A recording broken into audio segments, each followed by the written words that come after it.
Last যাচাঙ্গা করছি, এরপরে আর চাইব না আল্লাহ, তুমি আমাকে এই অবস্থা থেকে যদি এই বাগানটাতে পৌঁছে দাও, তাহলে আমি আর কিছু চাইব না।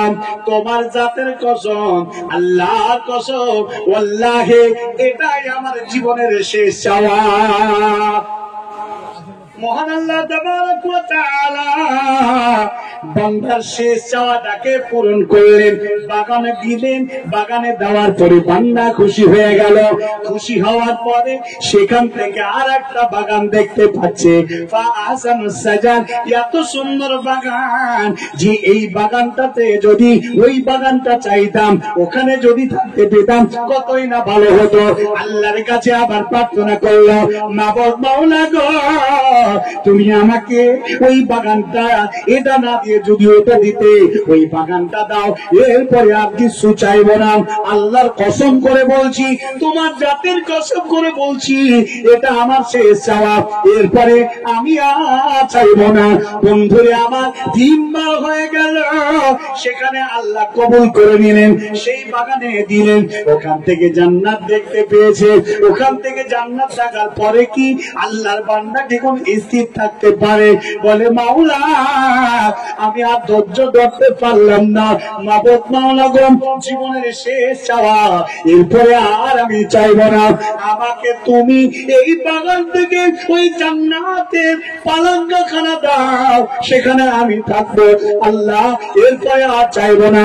তোমার কসম, তোমার জাতের কসম, মহান আল্লাহ তুমি আমাকে সেটা দাও। মহান আল্লাহ তাবারক ওয়া তাআলা মুচকি হাসলেন। হাসার পরে বলছেন, কতবার হয়, কতবার ওয়াদা খেলাপ করে, এমন করে কেন তুমি বলছো, আবার কেন ওয়াদা খেলাপ করছো? আল্লাহ তাবারক ওয়া তাআলা বলছে, ওরে বান্দা, তোর কোন দোষ নাই রে, তোর খাসলতের দোষ। তুই কন্ট্রোল করতে পারিস নাই খাসলতকে, বারবার মন চায় তাই তুই আমার কাছে অ্যাপ্লিকেশন করিস। যারে বান্দা, আমি তোর রব, আমার নাম রহমানুর রহিম, আমি তোমাকে ক্ষমা করে দিলাম, যাও চলে যাও, জান্নাতে চলে যাও। তাকে জান্নাতে প্রবেশ করিয়ে দিল। জোরের সঙ্গে একবার বলুন সুবহানাল্লাহ। আল্লাহ তাবারক ওয়া তাআলা এমন করুণাময় রব, আপনাকে সদা সর্বদা দয়া করে, সাপ থেকে বাঁচায়, আপনাকে বিচ্ছু থেকে বাঁচায়, বাজপড়া থেকে বাঁচায়, বিপদ থেকে বাঁচায়, গাওয়াল পড়ে যাচ্ছে তার তলে পড়ে যেতেন তা থেকে বাঁচায়, বড় রাস্তায় অ্যাক্সিডেন্ট হতো, কিছুর জন্য বেঁচে গেলেন, এটা আল্লাহ আপনাকে দয়া করলেন। অতএব মহান আল্লাহ সর্বহারাতে আপনাকে দয়া করে আসছে। বন্ধুদের, একবার তুমি চিন্তা করো, পৃথিবীর মাটিতে তোমাকে আল্লাহ কোনদিন না খাইয়ে রাখে না। একমাত্র পৃথিবীর মাটিতে পৃথিবীর সকলকে খাওয়ার এমন রিজিক দাতার নাম কি? জোরে বলেন, তার নাম কি? আল্লাহ তাবারক ওয়া তাআলা। এই মহান আল্লাহ সুবহানাহু ওয়া তাআলা একজন মুজিকেও খেতে দেন, একজন কাফেরকেও খেতে দেন, একজন মুমিনাকেও খেতে দেন, একজন মুমিনকেও খেতে দেন, একজন মুসলমানকেও খেতে দেন। আল্লাহ খাবার রিজিক করে বন্ধ করেন না। মহান আল্লাহ তাবারক ওয়া তাআলা বলেছেন, তোমার আত্মা তৈরি হওয়ার 50,000 বছর বা তার চেয়েও বেশি বছর আগে তোমার জন্য আগে তোমার রিজিক নির্ধারণ করে দিয়েছি। ও আজকের ছাইদুল্লাহ, এই উত্তর দিনাজপুর গ্রামবাসী, জননী মা, ভাই ও বন্ধু বাবাজিরা, আমার কথা ভালো করে শুনে নেন।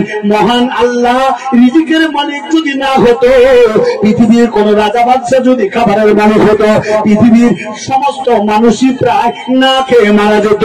খাবার যাকে মন চাইতো তাকে দিত, আর যাকে মন চাইতো না তাকে দিত না। আল্লাহ তাবারক ওয়া তাআলা মানুষের অন্তরের খবর রাখে। আল্লাহু আলীমুম বিদাতিস সুদূর, আল্লাহ মানুষের সিনার খবর জানে, পৃথিবীর কোন মানুষ তা জানে না।